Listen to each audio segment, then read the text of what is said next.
Zapraszam na pisanki inspirowane lenistwem. Jeżeli na pierwszy rzut oka lenistwa nie widać, to wspaniale. A jeżeli pomysł Wam się podoba, to w ogóle fantastycznie. Spędzicie w takim wypadku ze mną kolejne 4 minuty. Jajko styropianowe, wiadomo, szef i dupka trzeba zeszlifować. A jeżeli pisanka ma wyglądać elegancko, to w żadnym wypadku tej czynności nie możemy odpuścić. Jajko nabijam na patyczek do szaszłyków i przemalowuję farbą akrylową. Gdy wyschnie, można przykleić papier ryżowy. Śliczne, słodziutkie, malarskie różyczki. Znakomicie pasują na jajka 7 i 8. Jeżeli ten papier także Was zachwycił, dałam Wam linka do produktu w opisie filmu. Różyczki oczywiście wydzieram z papieru. Staram się, ale taka dokładność wystarczy. Do przyklejenia użyję kleju do decoupage, kleju z werniksem, ale każdy inny także się sprawdzi.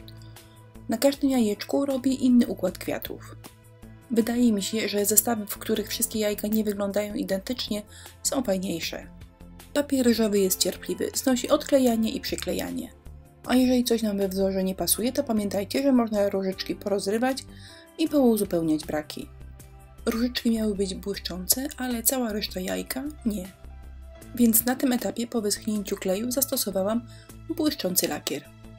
To jest lakier w postaci żelu. Jedna warstwa już bardzo ładnie błyszczy. Lakierem pokryłam różyczki i ich okolice. Lakier fajny, ale nie można go nakładać grubo. 2 cienkie warstwy wyglądają super, a jedna gruba popęka albo się pomarszczy. Uwaga, uwaga, bo wkraczamy w obszar mojego lenistwa. Popełniłam kiedyś taką pisankę. Teraz chodziło mi o podobny efekt, ale nie chciało mi się męczyć z granicą między turkusem a białym. A na domiar złego trzeba było konturką trafić dokładnie w granicę kolorów. Z lenistwa poszłam na skróty. Pomyślałam, że proste cieniowanie załatwi za mnie ból łączenia kolorów. Pędzelek skośny, zgniła zieleń i jedziemy.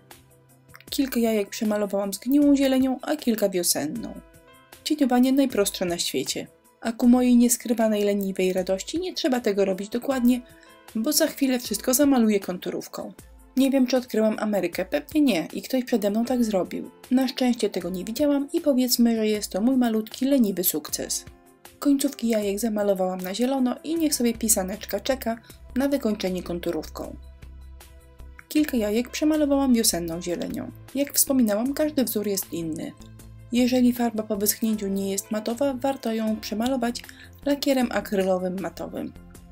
A teraz konturówka i najprostsze na świecie zawijaski.